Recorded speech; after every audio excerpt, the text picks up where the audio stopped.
Welcome to Recruitment Rehab, the podcast for your recruitment confessions. Yes, we'll talk about what makes a great recruiter, a great recruitment business, and the secrets behind the success of our various guests. But we're also here to unpack why the industry has such a stellar reputation. You know, like being ranked just above traffic wardens and just below estate agents in the public's hearts. Each episode, we're going to be joined by guests from across the recruitment spectrum to share war stories, confess their past sins, and even maybe admit to being the reason that someone was sworn off recruiters forever. It's part therapy, part revelation, and entirely more honest than your average job spec. This is Recruitment Rehab. Let's get stuck in. Today's guest has gone from selling Chupa Chup lollies to running his own recruitment business. He started in 2016 at Energize Recruitment in the Manchester dev market, winning Newcomer of the Year before moving to the SAP Benelux market. There, he became back-to-back top biller, stepped into management, and then grew the company's SAP presence. In 2025, he then took the leap and set up his own recruitment agency alongside his now wife, Liv, and specialises in the USA energy trading market. Waymo, welcome to Recruitment Rehab. Cheers, Alan. Big up Chupa Chups. So, yeah, have I missed anything? Talk to me about it. No, it sounds so simple, doesn't it, when you read it out like that? But yeah, it was obviously a 9-year journey at Energize where, you know, worked my way up. Wasn't always easy, roller coaster. But yeah, I think you covered all the main points there. So, like, obviously, you were like me, starting in recruitment, no experience. Like, what would you say made you successful? I always think there's a little bit of luck in there. You know, I always think that, but I think I was always quite resilient. I just never really give up. Fear of failure. I never wanted to be someone who did something and didn't see it through or made a success of it. I'd always made a success of other things that I'd done in my life. So I was just really, really determined. And, you know, I just had a good, positive attitude, I think. Never really let things get me down for too long and just kept pushing forward, really, until eventually, you know, it worked out and, you know, I went on to be successful. Because you did Manchester dev, right? Before SAP Benelux. And that's not the easiest of markets, is it? Yeah, well, some people might say different, but yeah, definitely very saturated market. It was a market where the company I was at the time didn't have a huge presence. I was coming in, doing contract recruitment, where again, it was tough, it's difficult. You're up against a lot of established recruitment companies there. So yeah, it was definitely a baptism by fire, I think. Really learned the ropes the hard way. Heavy business development, which I think is always a good way to start in recruitment, really learn the ropes. So yeah, it wasn't easy. I was glad to get out of it. Yeah, because I was going to say, like, we started doing SAP Belgium together, obviously. But that followed like a tough period for you. But it wasn't always like that, was it? Like, you know, at the start of your career, you got off to a player. Like, what happened? Yeah. Got into recruitment, fresh eyes. Right word, fresh eyes. First year was great. Yeah, I thought recruitment was easy. I got my weekly GP to a decent level. Loving all the perks of recruitment, going out all the time.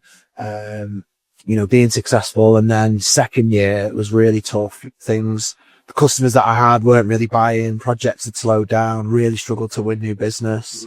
And yeah, second year was tough. There was times I remember sitting down with my manager saying, I'm just not sure if I'm good enough for this, if this is right. But again, stuck at it and then got the opportunity to go over to, the European SAP market, which I remember at the time I was like, oh, I'm not sure. I want to try and make it work. I don't want to give up, but absolutely the best decision that I ever made. Mm-hmm. Why do you think that is all that? Why do you think you had more success in Belgium compared to the UK?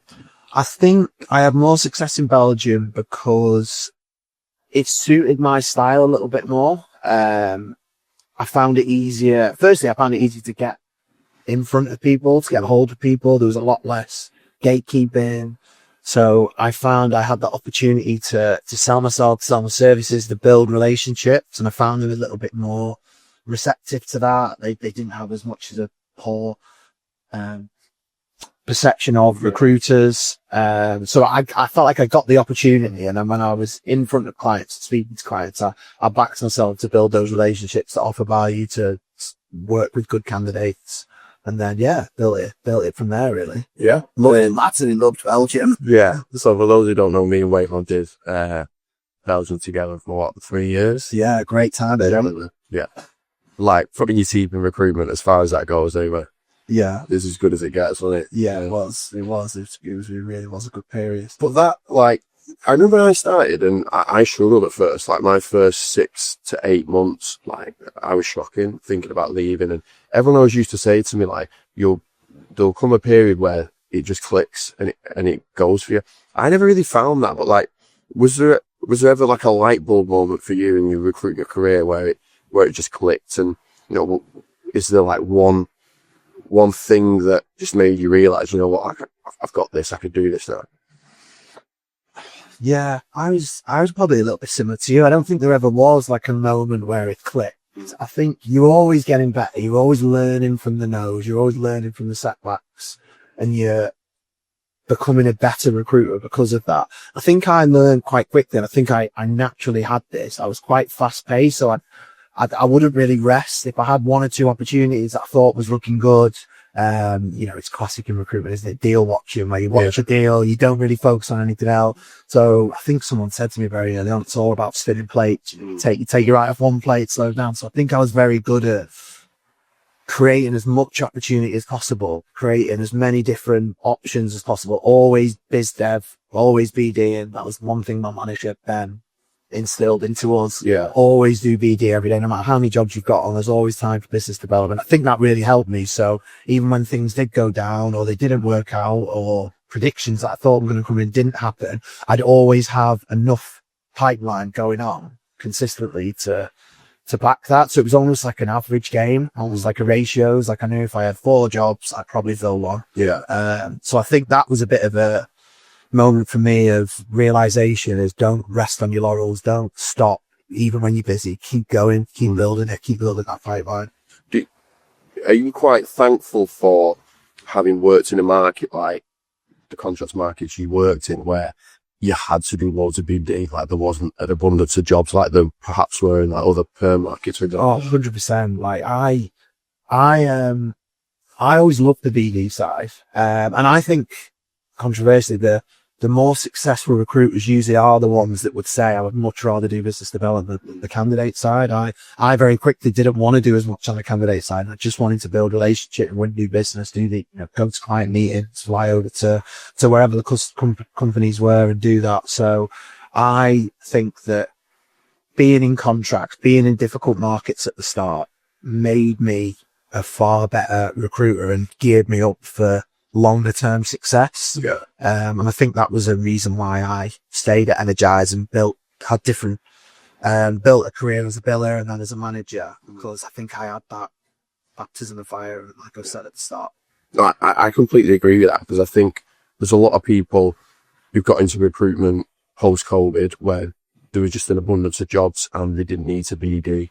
And then perhaps even after that, when the market's flattened out a little bit, they're still in markets where there's always jobs, and it's more about how you find the candidates. I don't think that necessarily breeds the highest quality of recruiter compared to if you've had to really work for the jobs that you are working on.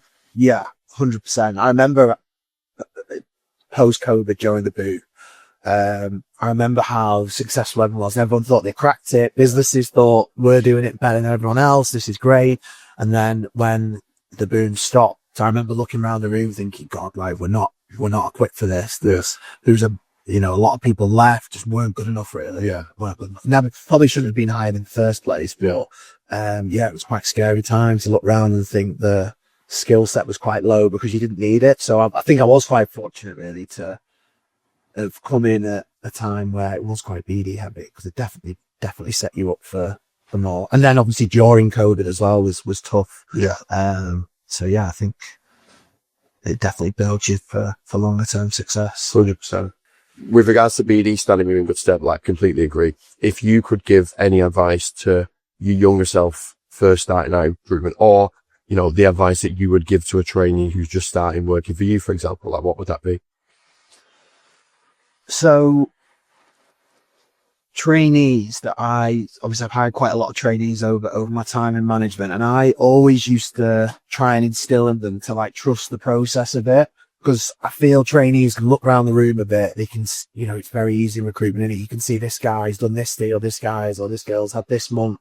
Everybody's talking about how much commission they've made, and you can very easily get a little bit frustrated. But I do think you've got to earn your stripes a little bit. You've got to be patient. You've got to do the right things. You've got to be consistent. You've got to do things over and over and over again. You've got to register a candidate. You've got to push for the lead. You've just got to keep doing the things that might not necessarily breed success straight away. They might not even breed results straight away. But the people that I found the most successful were just really driven, and they'd follow the process. And I used to tell people, like, just trust it. This person was in this position, don't get ahead of yourself. Don't try and reinvent the wheel. So that's what I say to my trainees. Yeah. I think that comes down to like, inputs. And if like when I was at Energize, I used to kind of question, like, we're targeting on everything. I'm like, I'm just doing calls for the sake of doing calls. But now when I look back, I understand the logic behind it and the data that it was based on. And it's like, it's being passionate about hitting your targets. And if you can, like you say, trust the process, believe that if I do this amount of regs, if I add this amount of data, if I do this amount of CVs, then I will be successful. And generally you will be successful. But if you're quite blasé about doing the smaller things, then you're never going to hit the heights of the people around you that you're looking at, like, that are doing well. Yeah, exactly. And you're not going to know what good looks like for you. Everyone's different, aren't they? Everyone has different strengths, and you need to strive for KPIs. I think KPIs are a great tool. They're a great tool so you know exactly what you need to do, where you may have any development areas. As a manager, I found without KPIs, it would have been extremely difficult to manage people. You'd be going off gut instinct a little bit and what you see, whereas data is really important. And I was always quite passionate about hitting my KPIs, and I was also passionate about improving them. I was always, if you need to do 100 decision makers a call, 100 decision makers, if you have to do 100 decision maker calls to pull 4 jobs or whatever, then you have to. But if you're someone who's skilled and you only have to do 30 or 40, great. There's no say if you doubled it, you get the double amount of jobs. But I was always really passionate about, improving my quality as well. I think it's quite simple. Like it's quantity and quality, right? And if your quantity is there and you're not doing the revenue, then your quality needs to improve. And likewise, if your manager's confident that you're really good at what you're doing, you're obviously not doing enough. Yeah. It's one or the other, isn't it? Yeah, 100%. Obviously, it can be broken down more granular, but that's what it comes down to. So, as a manager, you'll probably agree, it drives me mad when people are missing billing targets and not doing the numbers, because you can control the inbox, can't you? Yeah. And I think it's having pride in hitting them. Ben used to drill that into us. Yeah. And I think, the biggest competitor that you've got is yourself, isn't it? Like, if you are competitive in hitting your own numbers and your own target. Ben used to say, it's cool to be good at recruitment. Yeah. Cool to be good at recruitment. That always stuck with us. And it's so true. Like, if someone's not hitting the numbers and they come to you and ask for help, you just always go back to that. You're not doing enough of this. You're not doing enough of that. Like, when you're doing that, let's look into it and break it down and see what we can do. But yeah, you absolutely need that base of, what good looks like. Trevor Pinder, manage on facts, not feelings. Yeah. Yeah. And I've managed on feelings way too many times, but, it's so true. Like, the numbers don't lie. Cool. So what is the one thing then that you do every day that's a non-negotiable that you wouldn't be successful without it? Really simple. And I'm sure many people do this. And I think it was actually a Trevor Pinder, masterclass that I got. I've had a few of them. Is every single day I write down in the morning or sometimes the night before 6, it can be more than 6 things that I need to achieve that day. And I make sure I stick to that. And whatever those non-negotiables are, whether it's KPI based or it's sorting out some admin or something, anything, these are the 6 things that I can't finish the day without achieving these things. And, What can you give us, like, 'cause I'm sure people listening would be interested in hearing, like, give us an example of what some of them might look like. so sometimes it's quite data-driven things. It might be like add 20 candidates in this particular market or 20 clients in this particular market. One will be to speak to 5 decision makers, and I'll keep going until I tick that off. Another one might be mapping out or CV stripping a certain candidate or data. Other ones might go back to this client on this, or prep my email campaign for this candidate. Just every day I just always have a list of 6 things that I do, and then you very quickly find out that at the start it might be a bit like, right, what 6 things am I going to do? But then as you get busier and you start repeating, it becomes very, very easy to know exactly what you need to do the day after. And if you're ticking off those things, even if you don't win a job or you don't have a particularly good day, there'll always be something what's moving your business forward. What makes the boat go faster? What makes the boat go faster? Yeah, great video on YouTube. Yeah, there's always something. And it keeps you focused, I think, because I think the theory is that you shouldn't move on to the next point until you finish the first one, which isn't always easy, but I think that's a good bit of advice. Stick to that. Don't be distracted, because you can very, very easily get pulled from pillar to post in recruitment, can't you? So, don't be deterred away from what is most important. If you keep doing that, it'll just compound and you'll start to see success. Yeah, that's great advice. And what would you say is one mistake that you see people getting into recruitment make time and time again that ultimately leads to a failure?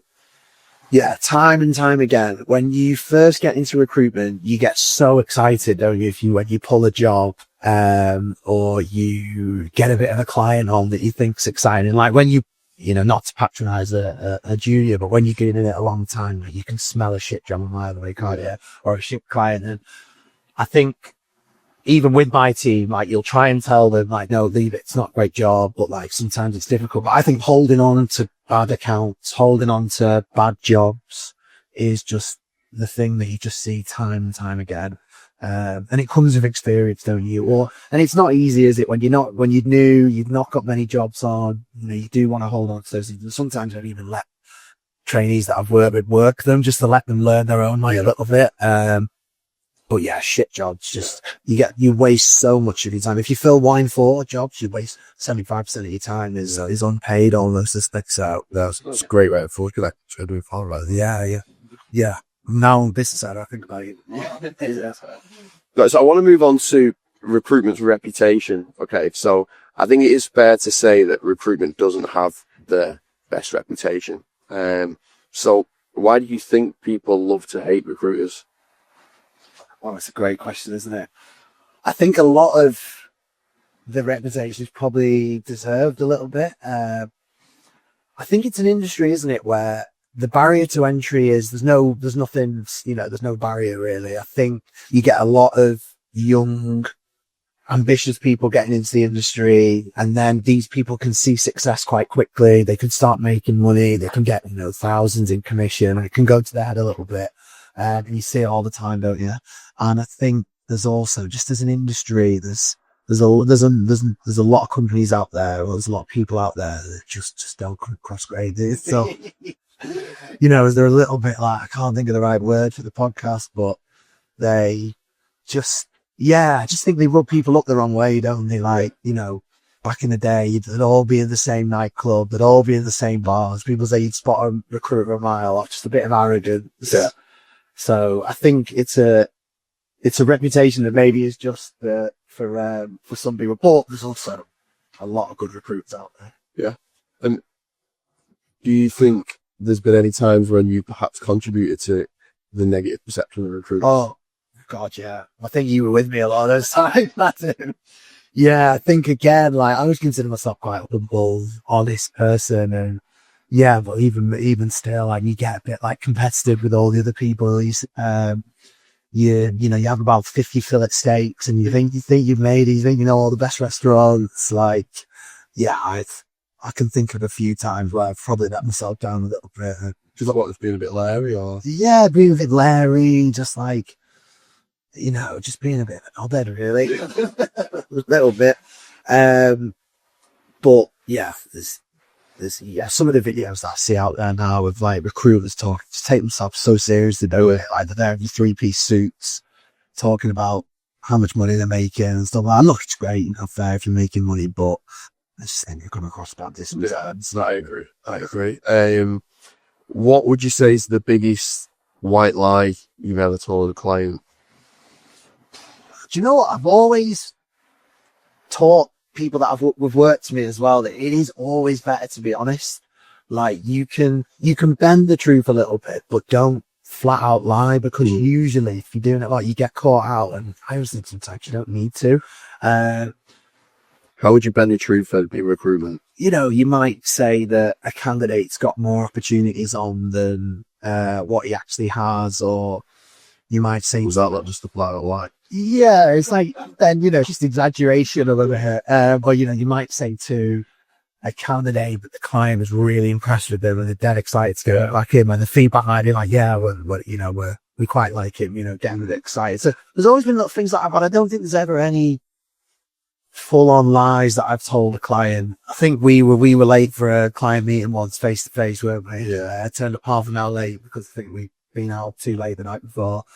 A little bit hungover, but I think we told them there was traffic or something like that. But yeah, nothing major really. Do you think them like bending the truth? Because I think that's a good example, right? So a candidate's interview feedback is like the business was so. You obviously want them to get the job. You tell the client they think you're amazing, they're dead excited by it, loved your office, whatever. Do you think that's good practice or not? I always think you judge it by the situation. I don't think it is good practice to tell a candidate that they desperately want them, because it puts the power in the client, because it puts the power in their hands a little bit. But I always judge it like you judge the person, don't you? You judge the person, you judge the client. You try and see what makes them tick a little bit. You try and see what sort of approach is right for them. I don't think there's one size fits all in recruitment. I think there's a lot of feel for what you think's right. What's the biggest mistake you've ever made in recruitment then? I've made loads. All right, the most embarrassing mistake, so. Well, yeah, there was one time years ago when, in the office, there was a little bit of banter about something. I can't remember what it was. And one guy said something that was a little bit like Ali G, like how he said it, like he was a bit gangster. So I sent an email around with a picture of Ali G and like loads of girls in it. And I think I put people's faces on it, and then I sent it. It was a little bit of a rude picture, and I sent it, and I accidentally included a client in the email. Is that LED like in someone's house? Look at this, it's like LED like that, yeah, in front of the, yeah. It was a banner. I never heard from that. No, I actually did carry on working from that client, but we never spoke of it. I tried to recall it, but it makes it worse, doesn't it? Some reason made that and recalling emails. It still doesn't work, does it? You just get another email. So yeah, there's many that I've done some stupid things. I know people have like email clients with candidates that work. I know you did. I never did that, but that was probably one of the stupidest things that I did. So, in terms of, because you mentioned about the culture of people getting into the industry, seeing a lot of money, perhaps acting like a bit of a knobhead, how do you feel that you behave and carry yourself differently now to when you started? I think you just have a lot more experience now, don't you? And you almost can like, you can relate to that a little bit, but you almost like find it a bit funny now, don't you? Like you see people coming in, you see people seeing a bit of money, and as you get more experience, things just brush off you now, don't you? So, and I think it's just getting older as well, isn't it? Getting into my mid-30s now, so I think, yeah, it just approach is different now. Yeah. If you could change one thing about the recruitment industry overnight, what would it be? One thing I would change about the industry, I think that, a little bit more humility. I think people come in, they see success, like I said, they're in the 3-piece suits, they're going out, they're acting like a bit of a knobhead. But at the end of the day, they're just, just be more humble. You don't need to act like that. It's everybody, it's great that you're successful, share that success, but don't necessarily have to be a classic recruiter. I'd love to see the perception of the industry change a little bit, because I think there's so many good recruiters out there. There's so many really successful people, that, in my opinion, do it the right way. Do you ever get like a bit embarrassed telling people what you do and you say you're a recruiter or not? Yeah, a little bit. I'm quite proud of it because I think it's a great job. I think it's a job where you learn so much. We used to joke that you have to be an accountant, you have to be a negotiator, you have to be this, you have to be that, you have to be that. You learn so much. It really is a tough sales gig. And if you learn it and I don't think anyone masters it, but if you get better on it, it's a great job and it's something that we should be proud of. We help businesses grow. I never quite bought into we make people's dreams come true and stuff like that. But at the end of the day, we're fueling the economy. We're doing a lot of good things. But yeah, I think the company that I worked at did a survey to like their friends and family, like what's the perception of recruiters? It was like money hungry, would sell their mum for some commission and stuff like that, which is a bit of a shame. So I think that part of the industry is definitely a negative, but I don't think I get embarrassed to tell people. I'm always a bit like, well, what's their response? Yeah. But no, that's a good answer. And it kind of leads nicely onto my next question. Like, what do you think the biggest misconception is that people have of recruiters? Yeah, I think like they maybe tar us with the same brush. I think there is a lot of good recruiters out there that will really care about your business, that will really do a good job. Like a good recruiter is absolute gold dust, I think, to a company. If you get a recruiter who's got a good niche, a specialist in their area, I truly believe they can offer so much value to that company. I've had it myself, and I know you have as well, where you work with customers, you work with them exclusively, they're really grateful. You go over there, you go out for lunch, become really good friends with them. And you really make a difference to their business.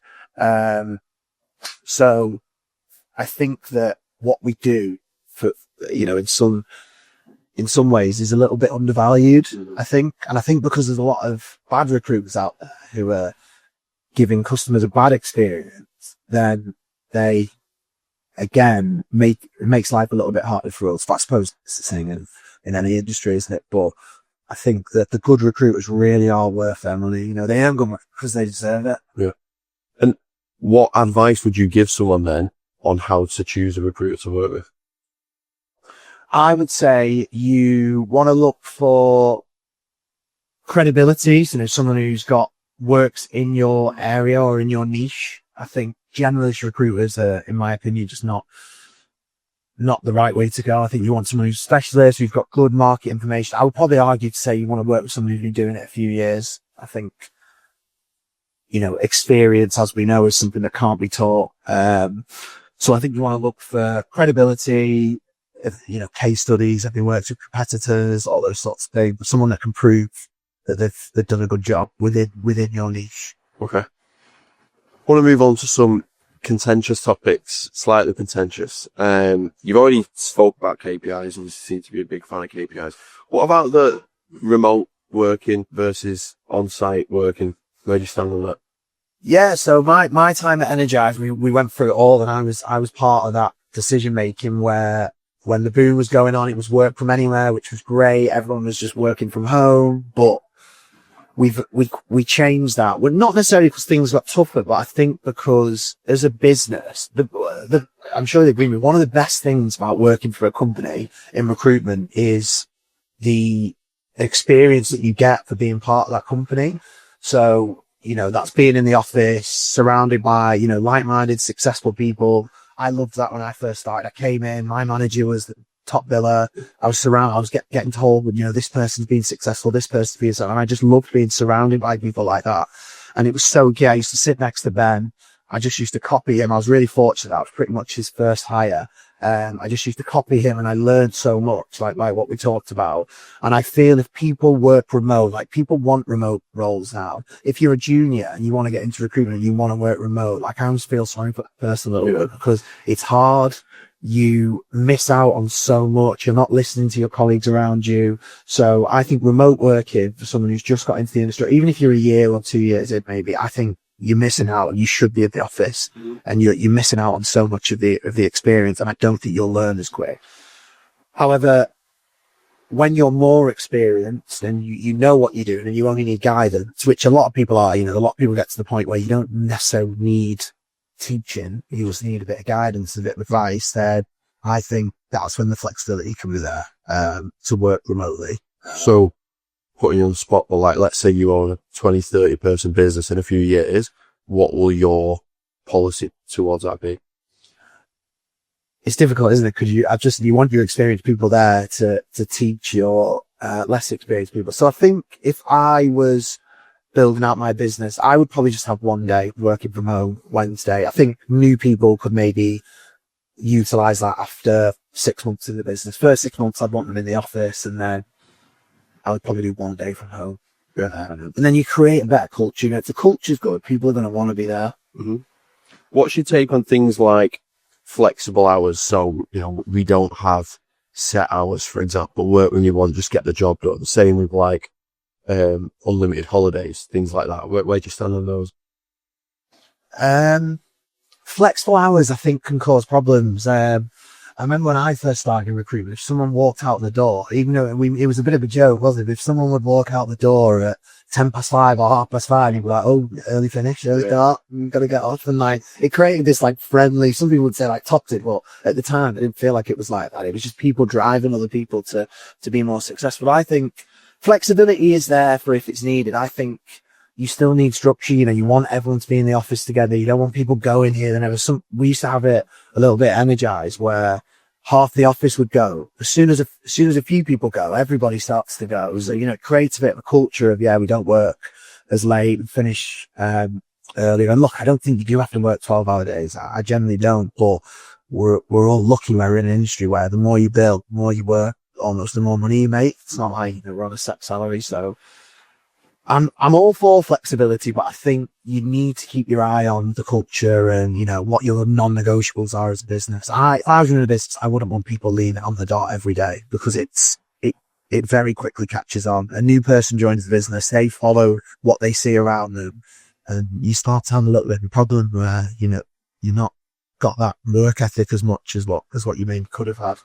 I suppose it comes back to what we were saying before as well. Like, if you're smashing your target every month, then like, leave on the dot. But like, if you're not smashing your target every month, does this person who's leaving bang on the dot have the awareness that they need to do more? So like, fine, if that's not staying until 6, 7 o'clock, which I'm not a massive advocate of, well, work harder in the day then. Yeah. Or improve your quality. Because if you, I do get, and maybe I understand this more now I run a business, that if you see someone getting up and leaving on the dot every day and missing target consistently, so does this person realise that they're not doing enough right now? Yeah. And I think it comes back to the self-awareness of the individual, personally. Yeah, lack of awareness is massive, isn't it? Like, because I'm with you. I don't necessarily think hours worked as a direct factor for success. I saw people work all the hours under the sun and they just couldn't make it work. I think what you do in the time that you're there is really important. And I think you're absolutely right. If you are behind or you can't hit your targets within that time period, then you have to work longer, and it's worth it because, you know, you're going to be successful, you know. So I completely agree. And I've always been a bit, if you're hitting target, you can go on time, but I've always still felt that there's that little bit of like reluctancy, isn't there, from, you know, management or whatever. Like, no, you know, I still think there's that expectation that you still work a little bit longer. Is that a bad culture? The fact that you question that, is that a toxic environment or not? I don't think it is a toxic environment. I think if someone's hitting target and they're leaving on time, maybe you could say this is maybe a bit toxic. I would be pushing that person like, what, you know, and I'm not talking about doing 12-hour days every day. I'm talking about, look, you're hitting target and you're, you know, working the minimum amount of your contracted hours. I shouldn't say minimum, but you're working the contract out. How much more, you know, I try and motivate them. How much more can we get out of it? If you did an extra deal a month, this is how much more you'd be taking home.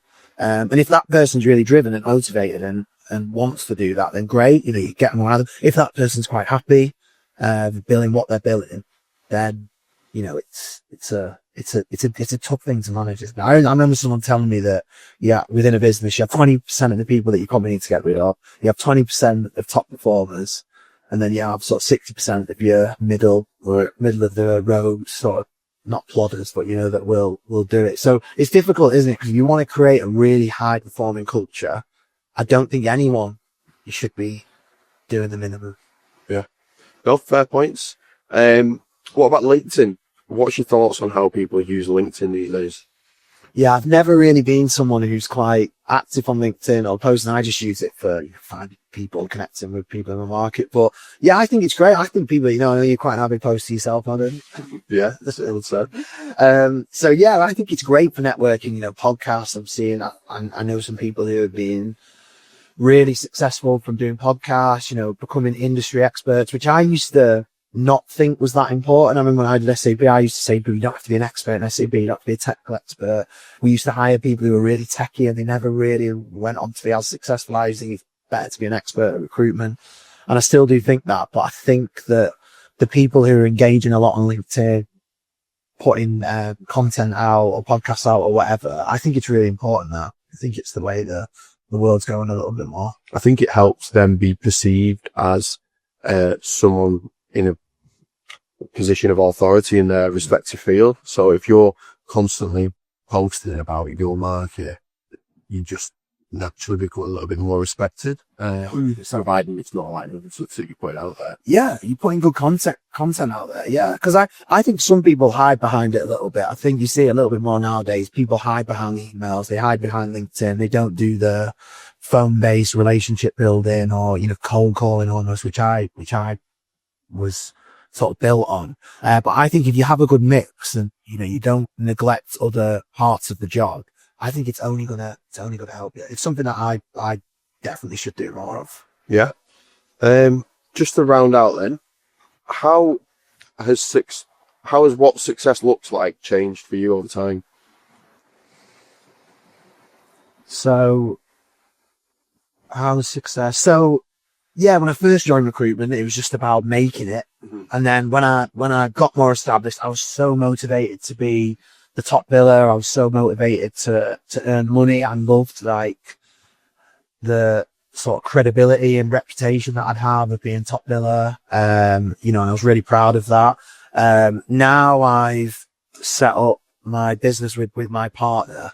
What good looks like for me right now is just making that a success, just making as much money as possible, building out the business, establishing myself in a new market, which is the US, and we're doing some other areas as well.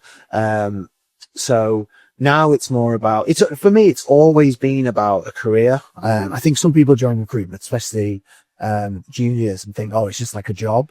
Whereas I think the people that think of it as a career and can see where you can go for it, whether you go down the management route or you go down the village route or you set up your business or whatever. So it's not really changed for me. It's just, I've always been driven to be successful. And now success looks like building out my business and, taking that to a point where I've never taken it before in recruitment. I've done my time at a firm, which was great. And now, whether it's building it out, growing out the business or just making as much money as possible. It's pretty exciting now. So yeah, I was going to say, what's next then for, you, Liv, 44 Global? Like, what's the next 6-12 months look like?